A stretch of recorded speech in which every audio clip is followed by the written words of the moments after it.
Welcome back, folks! It's been a bit since the last episode. Since then, I've opened the Discord, hit 1,000 subs on YouTube, and created a Ko-Fi for anyone who wants to donate to the project.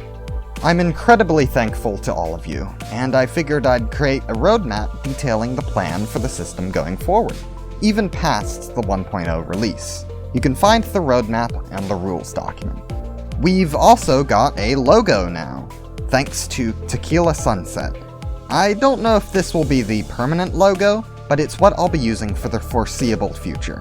Huge shout out to them. With those exciting developments out of the way, let's finish off our character by creating her skill set.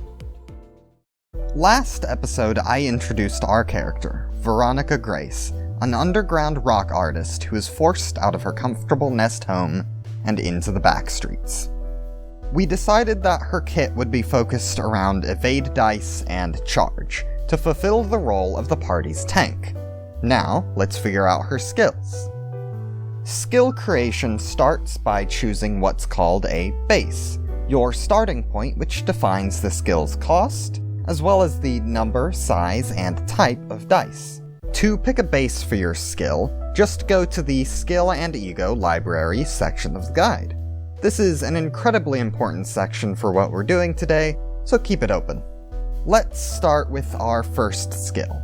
The lunge base will provide a good starting point. A 2-cost base with a decent offensive die and an evade die. The offensive die says any offensive die, which means we have to pick which type. I'm going to say that this is a blunt die, flavoring it as a falcon punch type attack. Now that we have the base for our skill, we need modules. Modules are the accessories, the pieces of your skill that make it more than just a simple set of dice values. There are 3 tiers of modules. Tier 1 is the most common, giving small effects that help define a simple core idea. Tier 2 is where modules start to become particularly impactful, and Tier 3 are the most influential and terrifying effects that help you dominate the battlefield. Modules come from 2 sources. There are innate modules, which are a sort of minimum number of modules that you get for each skill. These are 3 Tier 1 modules, and 1 Tier 2. Then you have a pool of spare modules that you can assign to your skills as you wish. You start with spare Tier 1 modules equal to your intellect, and gain more as you either level up or increase your intellect further. Think of these like a set of stickers you can assign at will. Modules can either be applied to the skill as a whole, or to individual dice, and they follow a couple of rules you need to keep in mind. The most important of these rules is the tag system. When you see something in brackets, that's a tag, which defines effects like hit, on use, clash win, etc. You can have one of each tag on the skill as a whole, and each individual die can only hold one of each tag themselves, though the same tag can go across multiple dice. You can only have one copy of a module on the skill, unless the skill has repeating listed next to its name. This is for modules which can be put on multiple dice on the same skill, but not placed multiple times on the same dice. Finally, you'll see a skill's cost talked about quite often. This refers only to the base cost of the skill, not applying any modifier mid-combat, so it will always be the same on any one skill. Okay, let's get into creating our first skill. We have 3 spare 1 modules, so let's put one of them on this skill and save the rest.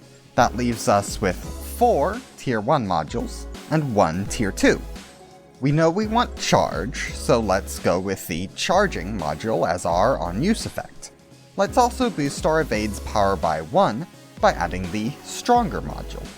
We also need aggro, so let's pick up aggravate, then get some haste from the quick step module. Finally, for our Tier 2 module, we'll grab health hauler for a bit of sustain. Now what we're left with is this.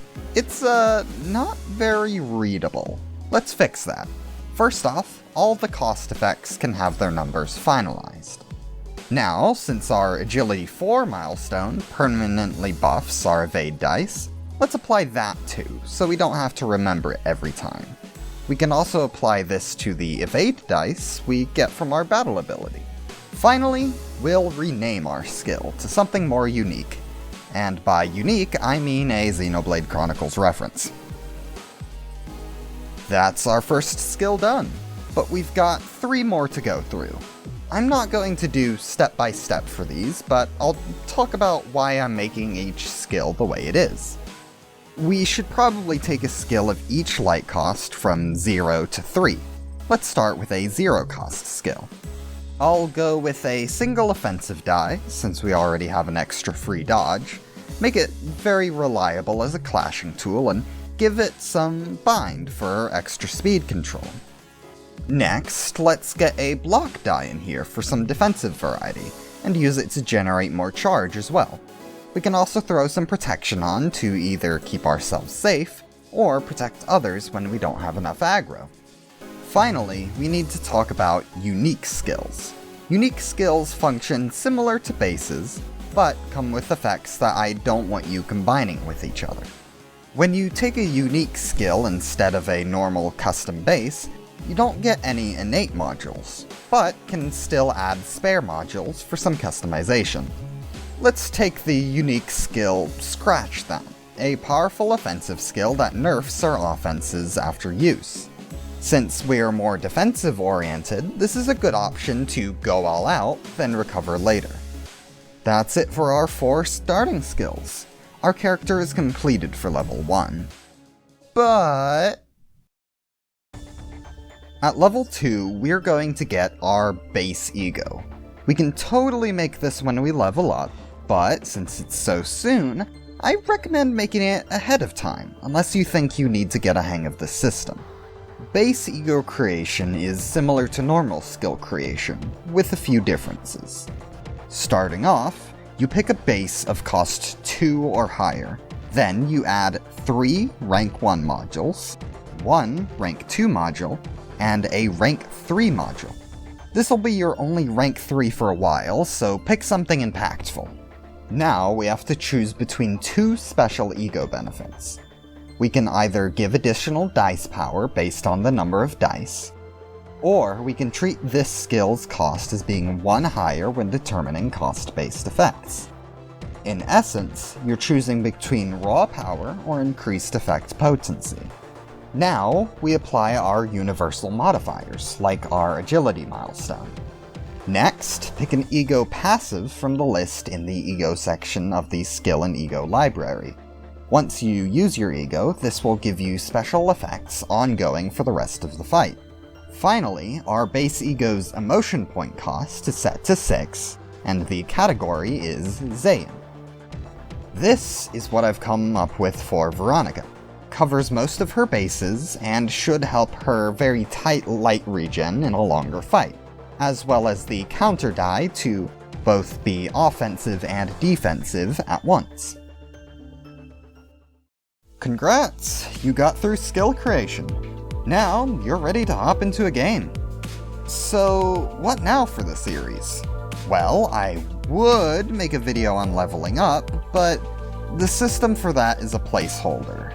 So instead, we're moving on to GM stuff. Things like how to run combat and how to create custom content.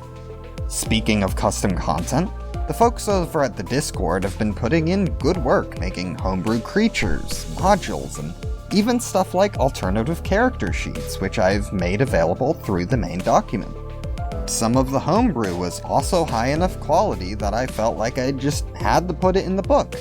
A sincere thanks to all the community contributors. If you'd like to share your homebrew, the Discord is the place to do it. Finally, I'd like to mention the Ko-Fi one last time. It's the best way to support me right now. I won't be mentioning it in every video, so just keep it in the back of your mind going forward. With that, I'll see you all soon. Take care.